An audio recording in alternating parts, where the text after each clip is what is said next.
El segundo tema de hoy es el milagro de Empel, que para los que no lo conozcáis es un momento muy importante que tiene reminiscencia hasta el día de hoy, luego veremos por qué, y es un momento del siglo de oro de las armas españolas, del siglo XVI, cuando los tercios empezaron a coger toda la fuerza, el músculo y el empaque de lo que acabarían siendo en el siglo XVII, y el momento de la Guerra de los 80 años en la que llevaron al máximo la expansión de las armas hispanas, por decirlo de esta manera. Para ponernos en contexto, nos vamos a 1585, ya a finales del siglo XVI, Guerra de los 80 años. ¿Qué está pasando? Nos vamos a los Países Bajos, concretamente a una zona entre el río Mosa y el río Waal. En esta época, esta zona pertenecía al Imperio Español y la zona de Holanda se había declarado en rebeldía porque diversos dirigentes puestos por el Imperio Español no habían sido bien recibidos, no estaban mejorando las cosas, estaba subiendo otras corrientes religiosas y al final acaban rebelándose contra España. ¿Qué hace España? Pues envía varios tercios en una guerra que se llamó la Guerra de los 80 años para apaciguar aquella zona. Y nos vamos concretamente al invierno de 1585. En esta época, ya en invierno, se está acabando el periodo de guerra, está empezando a hacer un frío de cojones, porque en los Países Bajos en invierno hace un frío bastante fuerte, estamos bastante al norte, sobre todo para tropa que venía de Castilla, ¿sabes? Donde el invierno puede ser duro, pero no tan duro. En la parte norte del Mosa tenemos a Felipe de Hohenlohe-Neuenstein, Hohenlohe para los amigos. En la zona sur tenemos a Alejandro Farnesio, entre otros grandes comandantes, siendo este uno de los más famosos que estaba en aquella época, y habían encajado bastantes éxitos militares durante todo el año. Entonces estaban cercando las provincias holandesas y la guerra ya amenazaba con terminar.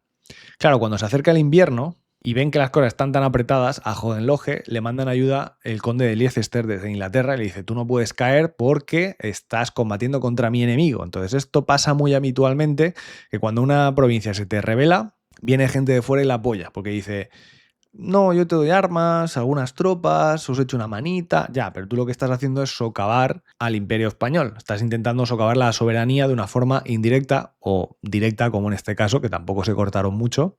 ¿Y a quién tenemos en el lado sur del Mosa? Pues tenemos concretamente al Tercio Viejo de Sicilia, comandado por Juan del Águila. Lo comandaba Pedro de Paz, pero durante el sitio de Amberes fallece. Tenemos al Tercio Viejo de Lombardía, comandado por Cristóbal de Mondragón. Tenemos al tercio de Agustín Íñiguez y tenemos dos tercios italianos comandados por Camilo Capezcua y por don Gastón Espínola. Y además tenemos varios regimientos de valones, y 4 regimientos de alemanes. Esa es la tropa que está acantonado en esa zona. Y hay un tema con el milagro de Empel, y es que se tiende a pensar que el tercio de Zamora también estaba ahí. Y he descubierto que no, que el tercio de Zamora no es tal. El tercio de Zamora existía, pero no estaba aquí. Lo que pasa es que se reclutan varias banderas en Zamora y se forma un tercio que viene de Zamora, pero en realidad, como contamos cuando hablamos del piquero, se los llevan a esa zona y deshacen y reparten la gente en otras banderas para reforzar a los de Sicilia, a los de Normandía y a los de Íñiguez. ¿Y qué sucede con esto? Pues que realmente el tercio de Zamora no estaba ahí. Vino un tercio de zamoranos, entre otra gente, y los dispersan para traer refresco a los tercios que ya estaban en aquella zona. Esto en cuanto a las tropas que se encontraban en aquel lugar. Hay que poner otro antecedente, y es una cosa bastante importante, luego veremos por qué, porque tiene relación con lo que acaba sucediendo, y es el suceso de la reliquia de Santa Leocadia. Y diréis: espérate, ¿qué acaba de pasar? Estamos hablando de una cosa en Holanda y Santa Leocadia. Bueno, Santa Leocadia fue una santa que murió por martirio en el siglo IV en la península ibérica, y los restos de Santa Leocadia fueron evacuados en el siglo VIII porque hubo una persecución por parte de Abderramán I.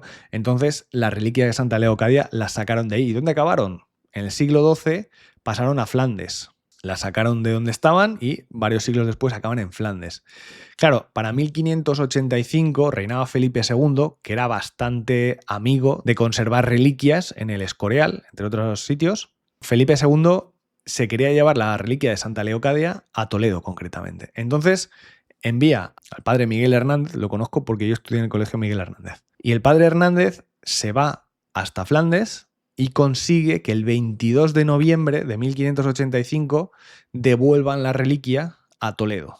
Entonces, ¿qué pasa con la tropa que estaba por ahí desplegada? Pues claro, la moral baja un poco porque realmente tú te estás yendo a una zona que sigue siendo española, pero se están llevando una reliquia de esa zona. Entonces, por mucho que se la lleven a Toledo y la esté custodiando tu rey, en realidad yo quiero estar donde está la reliquia de Santa Leocadia, porque mucha de esta gente era bastante católica, profesaban una fe muy fuerte, como luego veremos. Entonces, claro, que se lleven de la zona donde yo estoy la reliquia de una santa, pues hace que me haga un poco más pequeñito debajo de mi sombrero, porque quería combatir en el aura de cristiandad de la reliquia. Pero bueno, es una cosa que en realidad no tiene tanta importancia en sí, pero luego acude a la memoria de muchos con el fervor religioso que luego veremos qué sucede. ¿Qué están haciendo los tercios? Porque hemos dicho que llega el invierno de 1585 y se tiene que parar la guerra. Bueno, lo que están haciendo entre el río Mosa y el río Wal, hay una especie de isla, que en realidad no es una isla como tal, porque tiene una salida de tierra por arriba, pero hay una zona enmarcada entre dos ríos que se conoce como la isla Bommel. Entonces, el comandante de la zona les dice a los jefes de los tercios, a los maestres de campo, que lo que tienen que hacer es tomar la isla y hacer lo que se llaman los cuarteles de invierno. Le dicen, fortifiquen estas zonas, señores, y lo que van a hacer ustedes es pasar el invierno aquí. ¿Cómo? Bueno, pues vamos a alimentarnos de todo lo que hay en la isla. Hay unas granjas, hay unos pequeños pueblecitos y demás. Entonces, ustedes van a montar aquí sus campamentos y se van a alimentar del terreno. ¿Y con esto que conseguimos? Tener posiciones aventajadas cuando se acabe el invierno y volvamos a hacer la guerra. Nos habremos comido la comida de la zona y que se jodan los holandeses y estaremos mejor posicionados. Tendremos unos cuarteles más fortificados para tener unas zonas de avanzar, ¿no? Porque vamos a cruzar el Mosa. Al sur del Mosa tenemos la ciudad de Bolduque, que es una ciudad ya pues, con sus murallas y tal. Cruzando el Mosa vamos a tener los campamentos fortificados, podremos cruzar la isla de Bommel y luego hacer guerra hacia el norte. Bueno, pues eso es lo que estaban haciendo los tercios, fortificarse. Mientras tanto, los holandeses están carteando con Alejandro Farnesio. Pero claro, empiezan a echar números y dicen, en realidad estamos bastante jodidos, ¿vale? Porque si estos tíos fortifican estas posiciones, en realidad, ¿qué les ofrecemos? Les decimos que por favor no nos peguen, nos van a pegar, vienen fuertes. Así que lo que hacen es retirar a toda la gente de la isla Bommel. Dicen, vale, vamos a hacer una cosa. Llamamos a todos los campesinos y nos los quitamos. Y cuando llegan los tercios, sí, ven que aquello está como muy vacío, pero realmente no le dan la importancia que luego tuvo, porque tendrían que haberse dado cuenta, no lo hicieron, de que habían evacuado la isla de Bommel. Pero ellos llegan y no hay problema. Y los holandeses ya tienen un plan. Concretamente, el lunes 2 de diciembre, 10 días después de que se llamen la reliquia de Santa Leocadia, intentan aniquilar de golpe a las 61 compañías de españoles ahogándolos. Cortan negociaciones con Farnesio y empiezan a reunir naves inglesas y holandesas y lo que hacen es romper los diques. Como sabemos, en los Países Bajos algunas partes están fortificadas con diques para que haya tierra que no se anegue con el agua y lo que hacen es romper los diques e inundar toda la isla de Bommel con todos los campamentos españoles. Francisco de Bobadilla, que era el que estaba al mando de la operación en la isla Bommel, toma la precaución de proteger los diques, porque no era la primera vez que se había acudido a la socorrida solución de romper diques y anegar una zona, sobre todo por ahí, y dijo, esta me la veo venir y a mí no me va a pasar. Entonces manda 300 españoles a proteger la zona de los diques. Los holandeses consiguen romper el Zandbommel, el dique de Zandbommel, pero defienden los españoles el de Rossum y Kerkdriel. Y con esto se evita un desastre mayúsculo, porque si hubieran roto 3 diques de golpe y entrara toda el agua mansalva, efectivamente las 61 compañías habrían acabado ahogadas.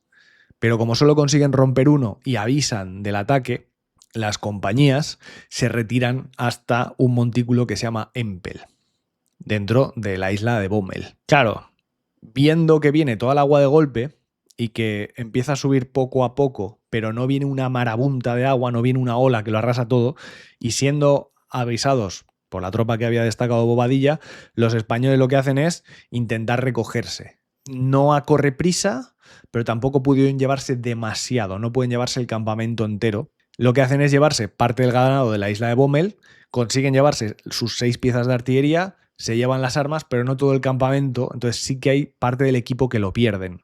Y se encuentran anegados en una pequeña isla de un pueblecito que se llama Empel. Ahí había algunas casas, una pequeña iglesia y el promontorio donde estaban levantaba 8 metros desde la altura del agua.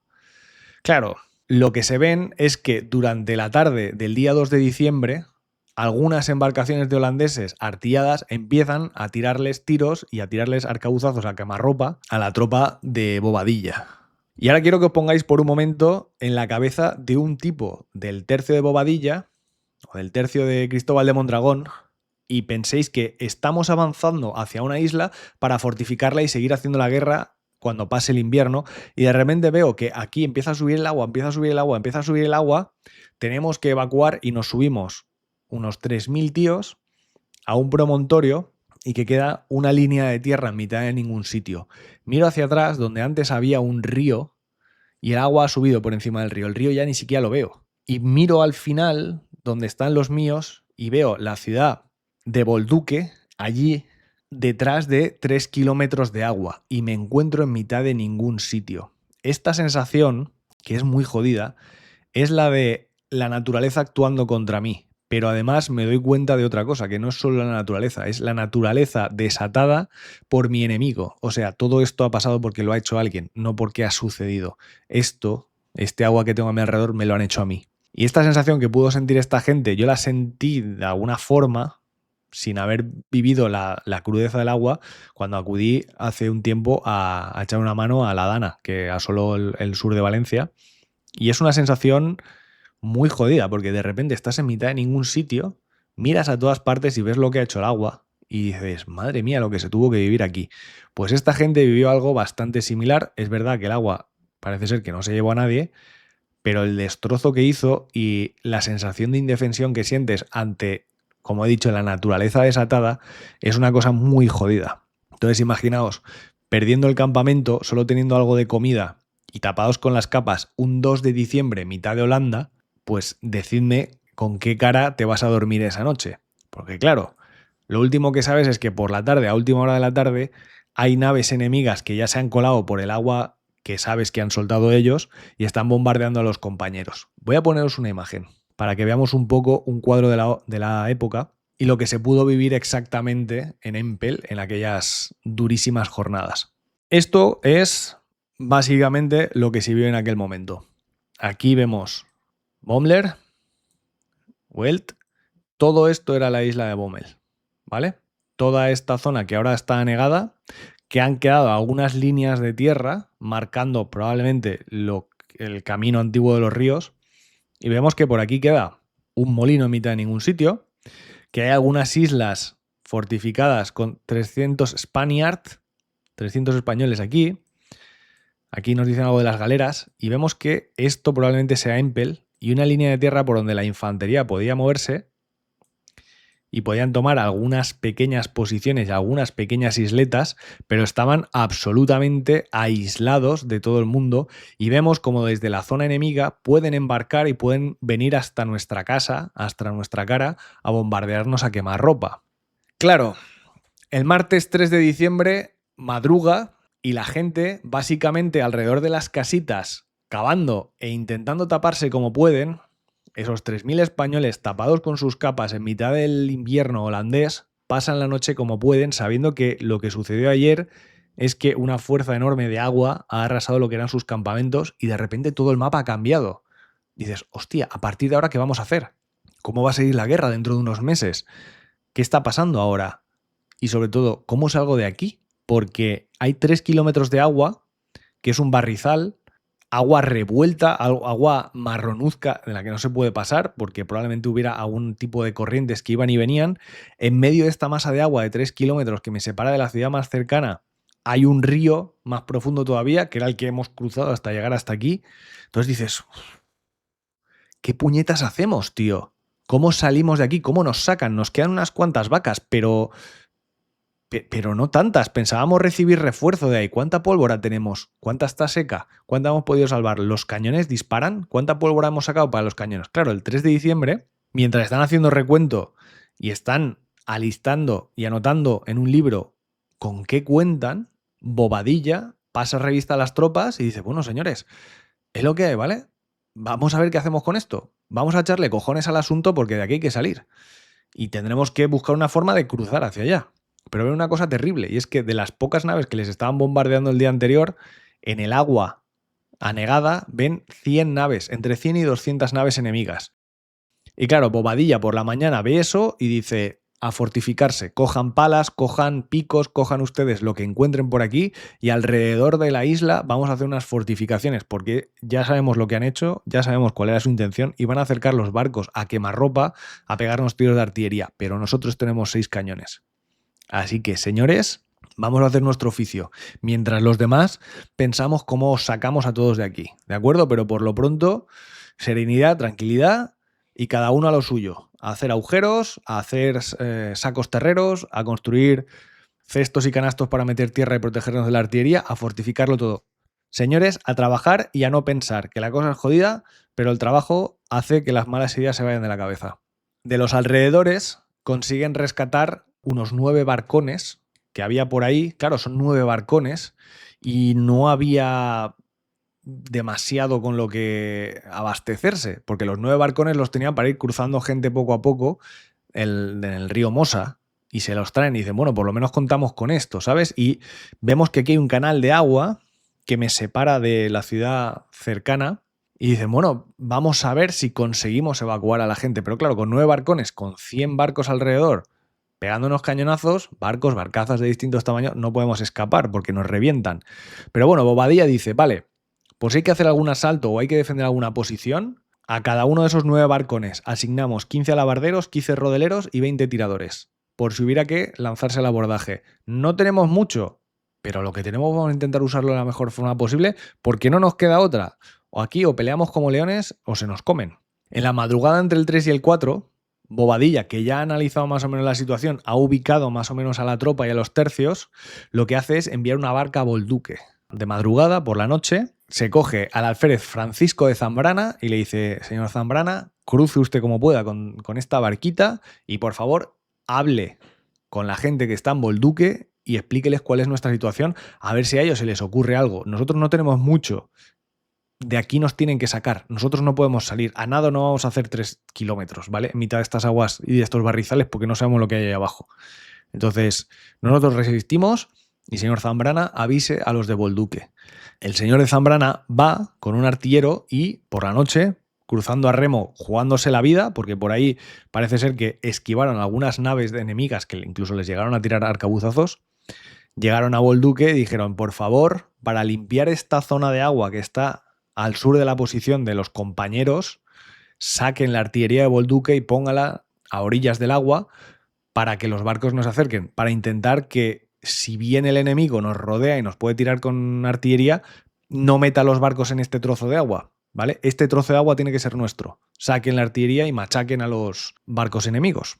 Claro, durante estos días terminan de fortificarse y Bobadilla coge a Álvaro de Barragán y a Esteban de Peñalosa con 200 soldados y les dicen a ustedes dos con sus compañías y con las 6 piezas de artillería que tenemos, así como los de Bolduque van a sacar los cañones por abajo, los 6 que tenemos los ponemos por arriba e intentamos limpiar, ¿vale? Vamos a trabajar desde las dos partes del agua, vamos a fortificarnos e intentar manejar un poco este desastre.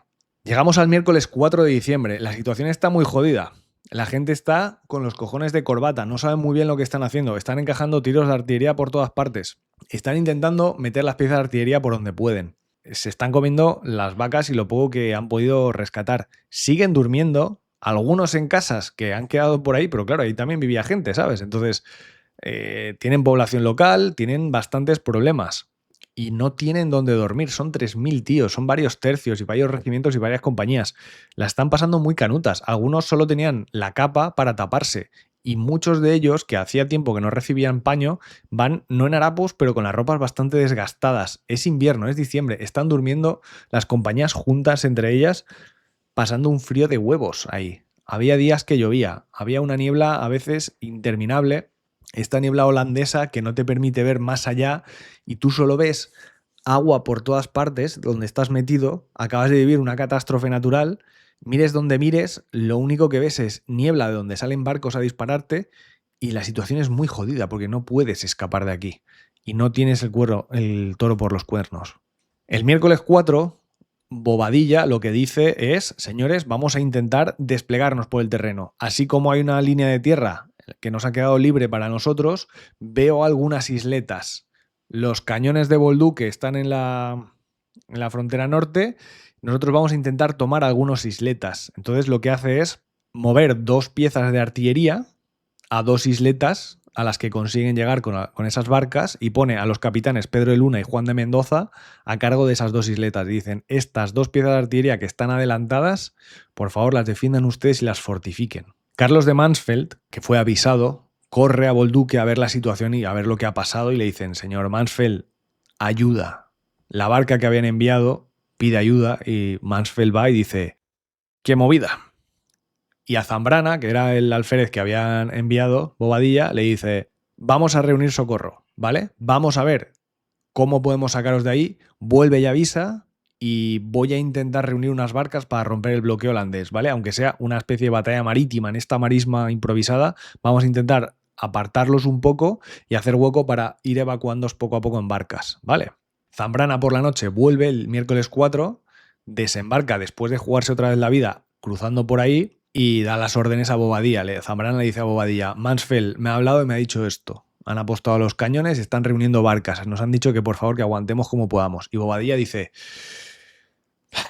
vale, bueno, señores, nos están intentando ayudar desde fuera. Entonces, cojan sus fusiles, duerman abrazados a ellos. Lo siento por el frío que están pasando. Vamos a aguantar un poco más, ¿vale? Pero claro, los barqueros que venían con Zambrana le dicen a Bobadilla, yo no voy a volver a cruzar, porque esto es arriesgadísimo. Y Bobadilla dice, no os preocupéis, como no tenéis cojones para volver a cruzar, lo que vamos a hacer es que cada vez que crucéis, o si hay algún otro voluntario, cada vez que cruce en barco para enviar los correos que yo necesito, le voy a dar 10 escudos de oro. Que eso es 3 veces el sueldo de un mes. Entonces empiezan a lloverle voluntarios. Dice, bueno, este problema lo hemos arreglado en realidad, ¿no? La gente al brillo del oro dice, sí, al brillo del oro yo voy. Porque además si cruzo y me dan 10 escudos, a lo mejor no tengo que volver. Y entonces eso también está un poco guay porque por lo menos salgo de ahí. Nos vamos al jueves 5 de diciembre. Aparece un capitán de uno de los regimientos alemanes, el capitán Berkel. Bobadilla acude a hablar con él y el capitán Berkel le dice que a lo mejor hay un vado para pasar. Le dice, hay una zona que a lo mejor es un poco menos profunda y se puede cruzar. Y claro, dice, vale, a lo mejor podemos escapar por ahí. Bobadilla tiene que ir a avisar a Mansfeld a decirle, vale, lo que estáis haciendo, seguid haciéndolo, intentad coger estas barcas, pero vamos a ver si conseguimos cruzar por otro sitio, ¿vale? O sea, a lo mejor conseguimos, yendo un poco más hacia arriba por el trozo de tierra por donde la isla Bommel, que no era tal isla, se cruza con la tierra, a lo mejor si vamos caminando hasta ahí podemos pasar. Y Bobadilla pide un voluntario. Y aquí se presenta el capitán Melchor Martínez. Se presenta voluntario con otros 3 voluntarios de su bandera. Y los meten en una barca hecha de cuero para que vayan más ligeros y rehusan la ayuda de un soldado flamenco que conocía la zona y tal. Y dice, no, nosotros podemos llegar. Y Bobadilla dice, venga, señor Melchor, aquí tiene el mensaje para Mansfeld. Vayan por la noche escondidos en la oscuridad, intenten atravesar a ver si ustedes pueden. Lo que sucede con Melchor es que va hacia el sur y se encuentra con que algunos barcos holandeses lo ven y lo persiguen. Claro, todo esto a la vista de Bobadilla. Bobadilla está viendo lo que pasa con la barca de Melchor y ve que Melchor no sabe muy bien si es que se desorienta o qué pasa, intenta llegar a un lugar, pero hay unas zarzas, no le dejan, intenta irse más hacia el norte, los holandeses le van detrás y cuando está llegando casi al punto de desembarcar se le enredan las barcas, según dijeron luego los compañeros, con unas zarzas que estaban medio hundidas, entonces tienen que echarse al agua y llegar a la orilla con el agua por la cintura, mientras los holandeses en un barco les van tirando con mosquete por detrás. Se da la mala fortuna de que al capitán Melchor le pegan un tiro en los riñones y cae al suelo herido de gravedad.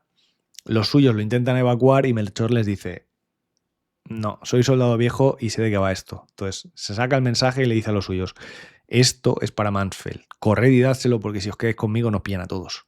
Entonces los 3 soldados tienen que dejar atrás a su capitán para conseguir entregar el mensaje a Mansfeld. A Melchor bajan los holandeses del barco y lo capturan. Y lo ven herido, ven que es un capitán español. Claro, los holandeses no son salvajes. Entonces lo que hacen es, pues lo intentan cuidar de la mejor manera que pueden. ¿Sabes? Sacarle la bala, operarlo, que no muera. Es un capitán. No sabemos lo que va a pasar. A lo mejor nos interesa en el futuro cambiar un capitán. Los 3 hombres de Melchor consiguen llevar el mensaje a Mansfeld y mientras eso está pasando, Bobadilla manda avanzar hasta donde ha desembarcado Melchor, porque ven que esa zona en realidad está bastante bien para ir con las barcas y dicen, se han ido un poco al norte, pero no es mal sitio. Entonces vamos a ir con los barcones y vamos a tomar un sitio cercano para poner artillería ahí, por si tienen que volver los chicos, intentar limpiarles la entrada, ¿vale? Para tener una zona limpia, custodiada por nuestros cañones, por donde poder sacar correos. Y eso hacen. Se llevan ahí otras 2 piezas de artillería hasta donde había desembarcado el capitán Melchor. Los 3 hombres de Melchor regresan, habiendo informado a Mansfeld, y le dice a Bobadilla, tienen 50 barcas listas, señor Bobadilla. Han capturado a Melchor, tiene un tiro en los riñones muy feo, lo hemos tenido que dejar atrás para entregar el mensaje, pero Mansfeld nos dice que tiene 50 barcas listas y que van a intentar hacer un ataque. Mañana será el ataque, entonces mañana nos sacan de aquí. Nos han dicho que esperemos a que haya una señal de humo, de fuego, ya que repiquen los cañones del otro lado del Mosa. Y esa será la orden para que ellos con sus barcas y nosotros con las nuestras nos tiremos a por los holandeses y consigamos limpiar esta zona sur y nos puedan desembarcar. Y bueno, Bobadilla dice, vale, por lo menos hay un plan, están intentando sacarnos de aquí. Llega el viernes 6 de diciembre, esto pasó el 2, han pasado 4 días, son 4 noches metido en esas casuchas, rezando por la noche en esa iglesia, aterrados de frío los 3000 tíos, tapados con las capas, ya se les empezaba a acabar la comida, pero por lo menos hay 3 compañeros que, habiendo perdido un capitán por el camino, te dicen, Mansfeld ha reunido 50 barcas, mañana nos sacan de aquí. Y dices, joder, por fin. Solo hay que esperar un poco más. El viernes 6 de diciembre, Bobadilla espera, y espera, y espera, pero no ve señales de humo ni disparos de cañón. Y entonces empieza a preocuparse porque dice, mierda, Mansfeld tiene problemas en tierra, algo está pasando.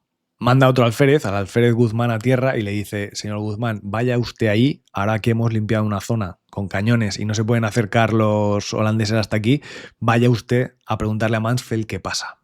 Entonces, Guzmán va y por la noche del viernes regresa.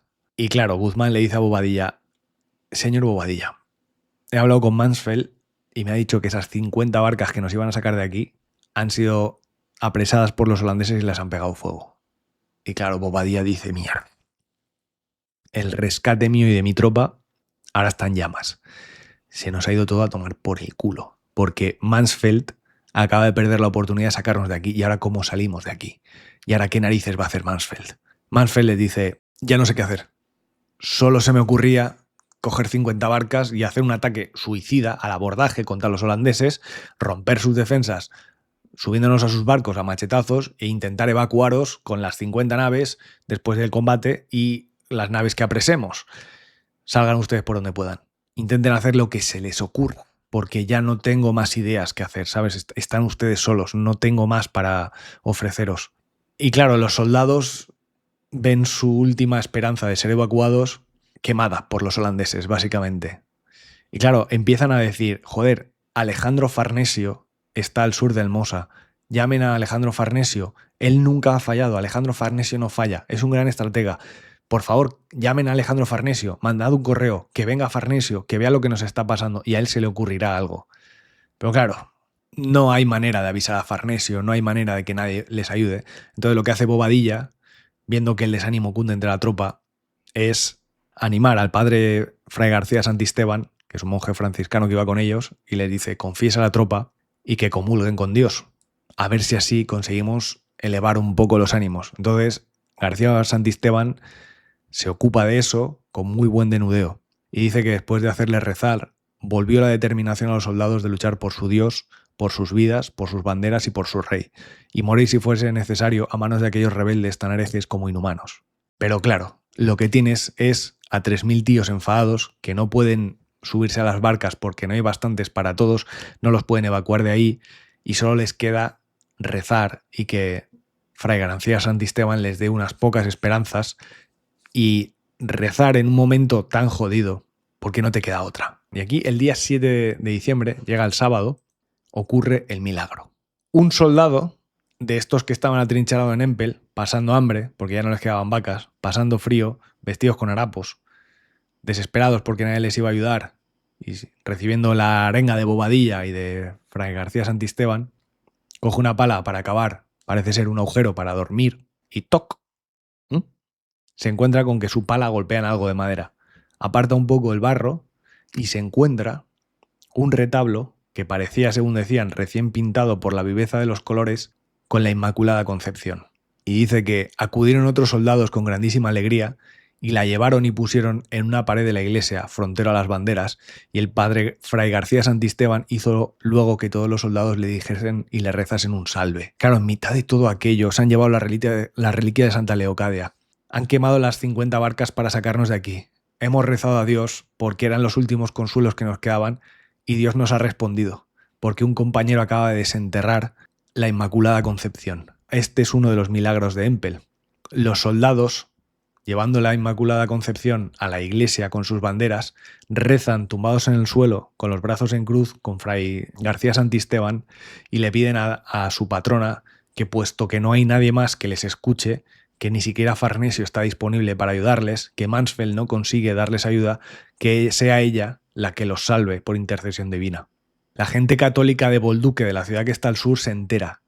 Y lo que hacen es decir, vale, a esta gente hay que sacarla como sea. Han encontrado un retablo de la Inmaculada Concepción. Y esto que nos da energía a todos, vamos a usar esa energía para ayudar a los compañeros. Y lo que hacen es llamar a armas a cualquier hombre capaz de empuñarlas mayor de 14 años. Y dicen, señores, todos, a esta gente hay que sacarla de aquí como sea. El sábado 7 de diciembre, en Bolduque, lo que hacen es sacar en procesión el Santo Sacramento para darles ayudas y apoyo moral a los compañeros que estaban atrapados por las aguas. Y este es el milagro de Empel, que según dicen, después de que procesionara el Santo Sacramento, que se engrosaron las aguas por algunas partes más de 2 picas, cosa rara en aquellas épocas y en aquella zona. 2 picas, no 2 picas de grosor, 2 picas, o sea, 14 metros de hielo por cada lado.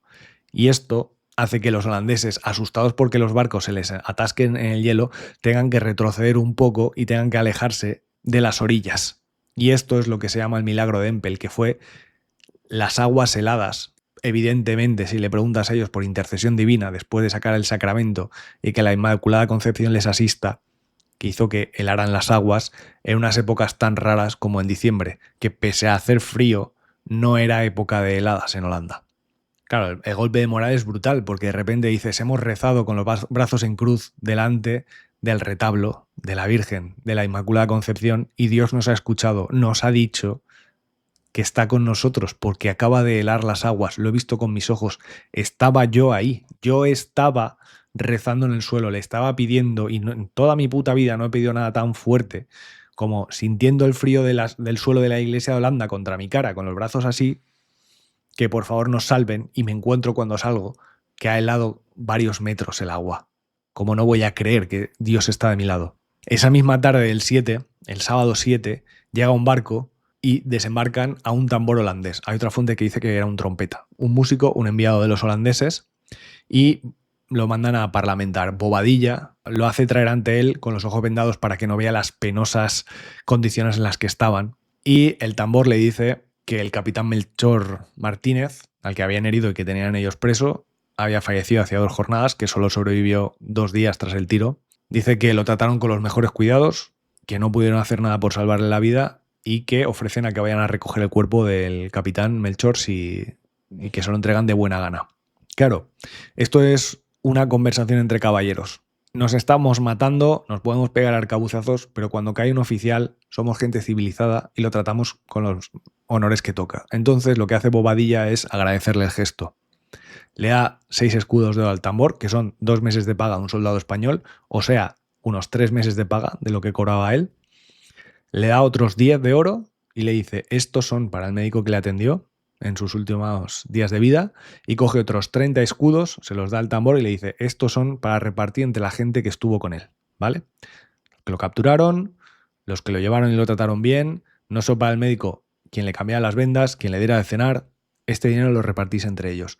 Y cuando vayamos a por el cuerpo, ofrezco 40 escudos más por devolverme el cuerpo de mi capitán.